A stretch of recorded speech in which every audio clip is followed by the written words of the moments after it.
সব সত্যি কথা বলে দেবে ঝিনুক, ভয়ে কাঁপছে সম্রাট।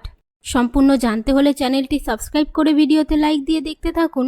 কমলানিবাস সিরিয়ালের নতুন আগামী পর্বে আমরা দেখতে পাই ঝিনুক সম্রাটকে বলে, আজ আমি দিদির সাথে ঘুমোবো আর তুমি ছোটদার ঘরে। সম্রাট বলে ওকে। এরপর ঝিনুক সেখান থেকে চলে যাওয়ার পর সম্রাট আপন মনে বলে, ঝিনুক যদি কথায় কথায় পল্লবীকে জানিয়ে দেয় দরজা সবসময় লক করা থাকে। ওদিকে আদিত্য পল্লবীকে হাত ধরে টানতে টানতে বাইরে নিয়ে আসলে পল্লবী বলে, ছাড়ুন বলছি। তারপর আদিত্য চিৎকার করে কমলাকে ডাকতে থাকলে পল্লবী আদিত্যর হাত দিয়ে মুখটা চেপে ধরে।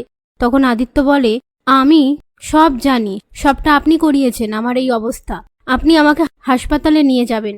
সেটা দেখে ঝিনুক আপন মনে বলতে থাকে, দুজনে এতক্ষণ ধরে কি কথা বলছে। তো বন্ধুরা, আপনাদের কি মনে হয়, সম্রাটের সত্যিটা কি ঝিনুক পল্লবীকে বলতে পারবে? কমেন্ট বক্সে লিখে জানান। ভিডিওটি ভালো লাগলে শেয়ার করবেন।